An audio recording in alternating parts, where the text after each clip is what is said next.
I wanted to make the movie before I knew what it was. I just knew that it was called Creed, and I knew it was Ryan Coogler's next movie, and so I really wanted to make it. When I found out that there was something in it for me, and that it was to play a musician, I've sort of dabbled in music. I sang in a band for a couple of years. My dad's a musician, but it's always been a dream of mine to play a musician in a movie, so that was something that was exciting to me. And then to enter this iconic, you know, sort of film institution, if you will, but to enter it in such a fresh way, a standalone way. I mean, I think if you, reading this script, you wouldn't have to be familiar with the Rocky movies at all to be invested in the universe, and then to know that beyond that, there's, you know, this body of work that you can watch if you're still interested in the world that this movie takes place in. So I sort of loved all those elements of it, and getting to work with Michael B. Jordan, I just think he's so uniquely talented. So it just felt like a project that I would have been very upset if I didn't get to do.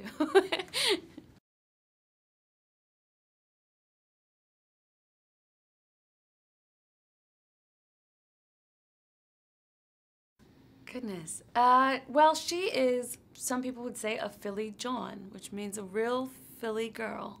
She's sort of born and bred in Philadelphia. She is someone that is in the pursuit of you know, having some measure of success in the music industry. She is really passionate about these batch of songs, but they're kind of experimental.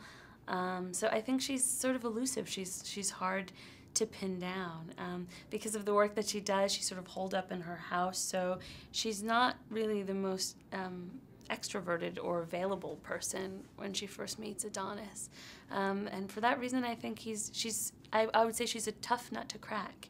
But once you do sort of get to her center, you realize that it's really quite soft and quite vulnerable, and I thought that was something that was really special about her.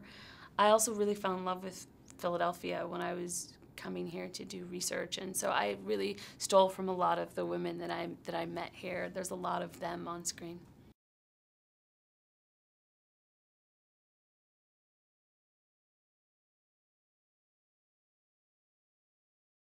Yeah, well, there was the dialect, which was really, you know, the trickiest thing at first, figuring out how she spoke, because it needed to sound like Philadelphia, but depending on where you are in Philly, it's really different.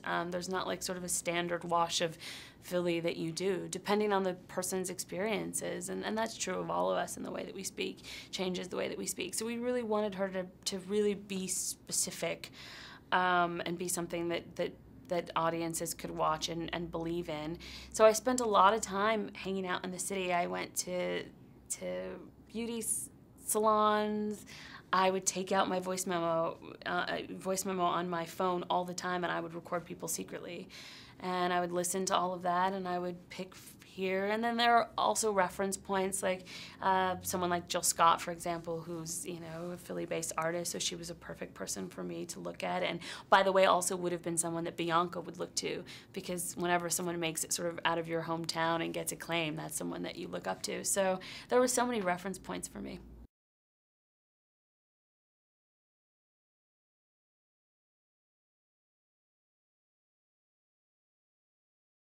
I think they see that in each other. I think they find that, you know, that really alluring and really exciting. And also, at some point, I think they find, you know, that's a tricky thing to navigate, because it means that they each respectively are dealing with falling in love with someone that is in love with something maybe a little more than them sometimes, you know?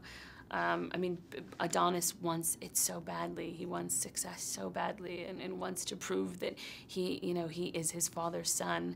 And for Bianca, I think she wants to prove that her voice can be heard, and that she's sort of enough. And so I think they help quiet that in each other, actually, and you know, help each other hopefully realize that while those things are really important, connection is also really important, and the people around you are also really important.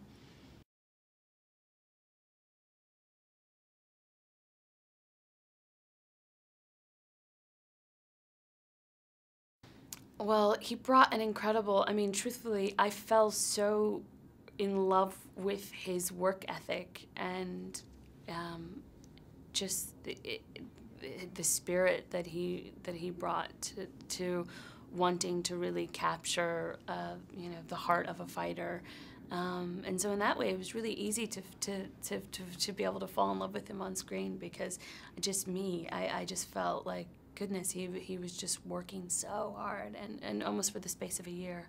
And then also watching his collaboration with Ryan Coogler, of course they worked together on Fruitvale Station. They have such an incredible, I mean, they're such brothers. They really root for each other. They're really like ringside. They are each other's biggest champions, and also they keep each other honest in the way the family does. So that was really special to watch them together.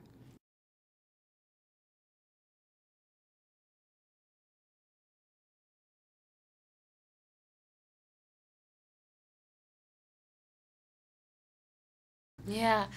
Oh, that was so cool. I mean, Ryan called me on a Friday to ask me if I wanted to make the movie, and he said, you should start working on the music soon with Ludwig. And I was like, when? And he was like, tomorrow. And I started the very next day, and we worked together, you know, for weeks, every day straight from morning till night. And he's just such a talented, just a genius. Can play anything, can work in whatever which way. Sometimes we would build a track, you know, ground up, sitting at his computer, and sometimes we would start at a grand piano, and we would start a song that way. And he and Ryan have been really good friends since they were in college. They met when Ludwig was living in a tiny little, literally living in the closet of a fraternity house that had been on suspension. And they met, you know, Ryan was playing pool, and they became fast friends and are longtime collaborators now. So it was just really special. I felt like I was being invited into a family.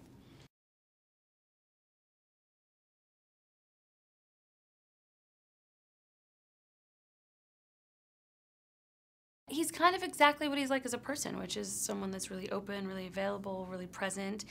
He likes to, cute things about him. One thing, for example, is he likes to hide. He likes to be as close to the scene as possible, so he can be inside of it, and instead of always watching on a monitor with everybody else, he'd have his own little monitor in case he needed to reference things, but he'd like to watch live to see what's happening. Or if he couldn't watch because he'd be in the way, he'd like to listen.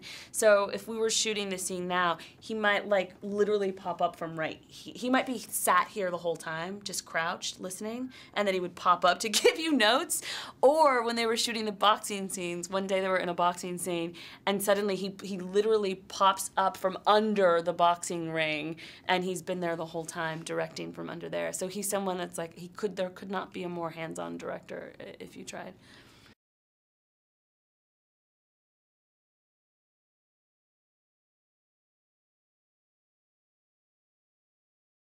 Incredible, because you know, so he really, there's a danger if you say that you're in the presence of a legend and you sense that, because there's this idea sometimes that a legend is like this fully formed thing all the time that walks around like knowing how legendary it is. And he's not that at all. He's incredibly humble and like open and just fun. Like legends don't really sound that fun. Like, you know, like you don't really want to like have a beer with a legend. Well, maybe you do. It depends on the legend, but you know what I mean. There's something like stoic about that term, and he's anything but that. But he's just an incredible wealth of film history, and such a champion of young and up and coming artists, which is so cool for someone that's as established as he is. He doesn't have to be that way, and he just is, because he remembers so palpably when he was there. He talks about having mastered the art of poverty back in the day when he was trying to get Rocky made, and truthfully, he doesn't feel like he's changed all that much since then.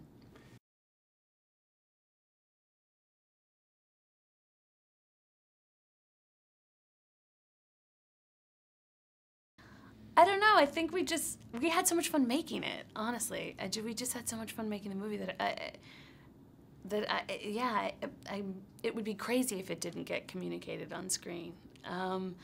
We were just so happy. This was really a movie that came. It was the brainchild of Ryan. He wrote this movie because it meant so much to him, and then he was able, you know, over time to convince Sly to get on board, and then Sly convinced the studio to make it. So it really, I think we were all just so happy that we were getting to tell this story.